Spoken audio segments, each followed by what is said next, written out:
یہ 11,000 سال پہلے کی بات ہے، جب تپا دینے والی گرمیوں کا لمبا دن ختم ہونے ہی والا تھا۔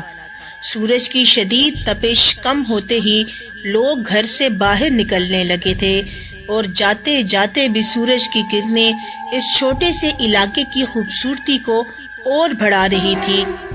بچے گلیوں میں کھیل رہے تھے، خواتین فرصت کے پلوں کا مزہ لے رہی تھیں۔ تبھی وہ ہوا جس کے بارے میں کسی نے کبھی سوچا بھی نہیں تھا۔ اگلے کچھ لمحوں میں ہی زمین پر موجود جنت نما یہ علاقہ، جسے اٹلانٹس کہا جاتا تھا، تباہ ہو چکا تھا، اور یہ بربادی اتنی بھیانک تھی، اتنی شدید تھی کہ پوری کی پوری تہذیب پانی کے اندر سما گئی۔ یہ سب اتنی صفائی سے ہوا کہ آج اس تہذیب اور اس علاقے کا کوئی نام و نشان بھی نہیں ملتا، اور آج تک لوگوں کو اس بات پر یقین نہیں ہوتا کہ اٹلانٹس نام کی کوئی تہذیب اس دنیا میں موجود بھی تھی یا نہیں۔ اٹلانٹس تہذیب کہاں آباد تھی؟ اٹلانٹس میں آباد لوگ خود کو دیوتا کیوں قرار دیتے تھے؟ اور اہرام مصر سے بھی 6,000 سال پرانی اس تہذیب میں ایسی کیا خاص بات تھی جسے ہم آج تک یاد رکھتے ہیں؟ لاسٹ سٹی آف اٹلانٹس ایک ایسا بدنصیب شہر تھا جو اپنے دور سے بہت زیادہ جدید اور ترقی یافتہ تھا۔ اٹلانٹس کا ذکر تاریخ میں سب سے پہلے یونان کے مشہور فلسفی افلاطون نے 2300 سال پہلے اپنی کتاب میں کیا تھا۔ پلیٹو نے اپنی 2 کتابیں کیمتز اور کریٹس میں اٹلانٹس کا تفصیلی ذکر کیا ہے۔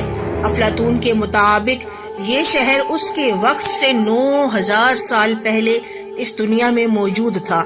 یہ شہر اٹلانٹک اوشن میں کہیں واقع تھا، جو کسی قدرتی آفت یا خدائی عذاب کی وجہ سے سمندر میں غرق ہو گیا۔ افلاطون کہتا ہے کہ یہ شہر رقبے کے اعتبار سے بہت بڑا تھا۔ یہ شہر ایشیا سے بھی زیادہ بڑا تھا، اور یہ دائرہ نما جزیروں کی شکل میں آباد تھا۔ ان دائروں میں اچھلتی سمندری موجوں کا منظر نہایت ہی دلکش تھا۔ اس شہر میں دور دور تک میدان تھے، اور یہاں کی زمین نہایت ہی زرخیز تھی، جہاں بے شمار اونچی اونچی عمارتیں اور معدنیات پائے جاتے تھے۔ یہاں کے لوگوں کے سامنے سونا چاندی ایک معمولی سی چیز تھی۔ اٹلانٹس میں عالی شان محل اور عبادت گاہیں تھیں۔ اگر ان تعمیرات کے آگے اہرام مصر، دیوار چین، تاج محل یا برج خلیفہ کی بات کرے تو یہ بھی اٹلانٹس کے آرکیٹیکچر کی برابری نہیں کر سکتے۔ اس کی عمارتیں اور سڑکیں سپنوں کی دنیا جیسا تھا، اور وہاں کے لوگ ٹیکنالوجی میں بہت آگے ہوا کرتے تھے۔ پلیٹو نے یہ بھی لکھا ہے کہ اٹلانٹس کے لوگوں میں مافوق الفطرت اور جادوئی طاقت ہوا کرتی تھی، جس کی وجہ سے وہ لوگ خود کو دیوتاؤں سے کم نہیں سمجھتے تھے۔ اس وقت اٹلانٹس کے لوگوں کے پاس اتنی زیادہ دولت تھی جتنی کسی بادشاہ کے پاس کبھی نہ ہوئی اور نہ کبھی ہوگی۔ اٹلانٹس جس جزیرے پر آباد تھا، وہاں قدرتی ماحول اور ایکو سسٹم نہایت ہی بے مثال تھا، جس میں ایک پرفیکٹ بیلنس بنا ہوا تھا۔ کوئی کسی کے اوپر حاوی نہیں ہوتا تھا۔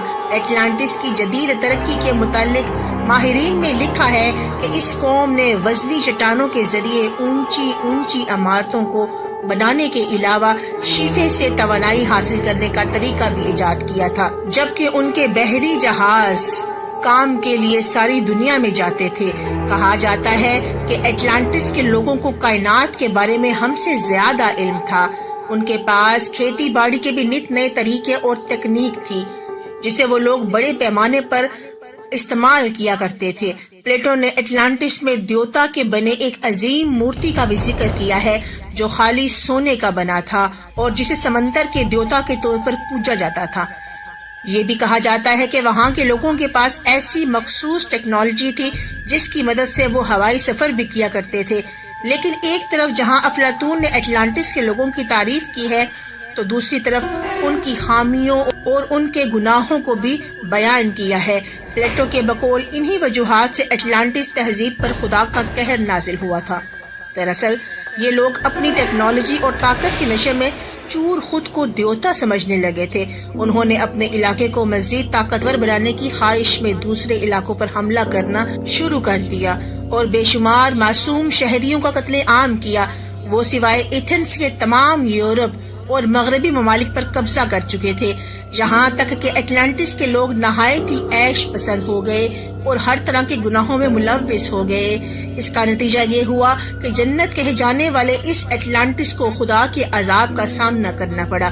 پلیٹو کے مطابق اٹلانٹس میں طوفان، زلزلے، سیلاب اور آتش فشاں پھٹ پڑا۔ اس عظیم تباہی کا نتیجہ ہوا کہ سطح سمندر پر بسا یہ شہر پانی میں ڈوبنے لگا۔ آتش فشاں سے نکلنے والی کالی رات نے پورے جزیرے پر اندھیرے کو ہر طرف سے پھیلا دیا اور ہر طرف سے زوردار دھماکے ہونے لگے۔ یہ اندازہ لگایا جاتا ہے کہ اس وقت اٹلانٹس پر 500 سے 1000 ایٹم بم پھٹنے جیسے حالات پیدا ہو گئے تھے۔ یہ دنیا میں آنے والا شدید ترین تباہیوں میں ایک تباہی تھی۔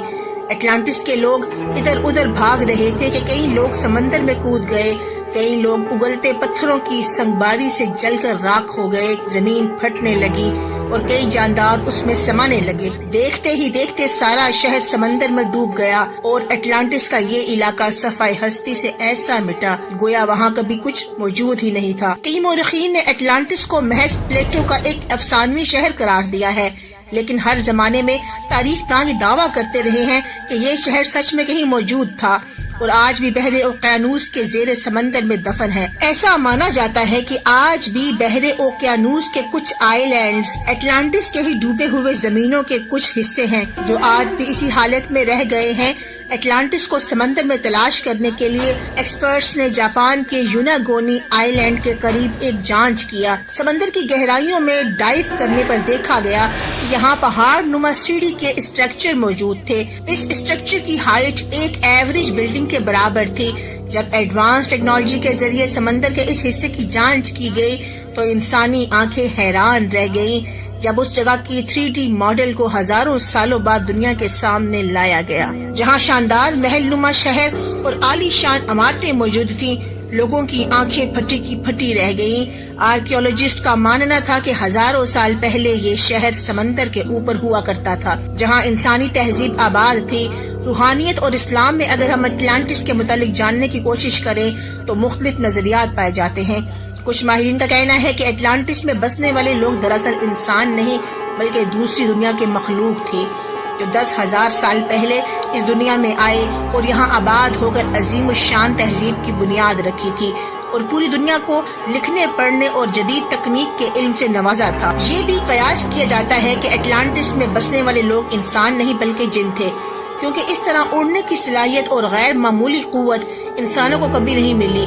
روایتوں کے مطابق جنات کی یہ تہذیب اٹلانٹس میں آدم علیہ السلام سے بھی ہزاروں سال پہلے آباد تھی، جو اپنی سرکشی کی وجہ سے تباہ ہو گئی۔ یا یہ بھی کہا جاتا ہے کہ اٹلانٹس دراصل حضرت نوح علیہ السلام کے زمانے میں آنے والے طوفان میں غرق ہوا تھا، کیونکہ اس طرح کی عظیم تباہی کا ذکر انسانی تاریخ میں صرف طوفان نوح کے دور میں ہی ملتا ہے۔ اور یہ بھی کہا جاتا ہے کہ 2000 سال قبل افلاطون نے پہلی مرتبہ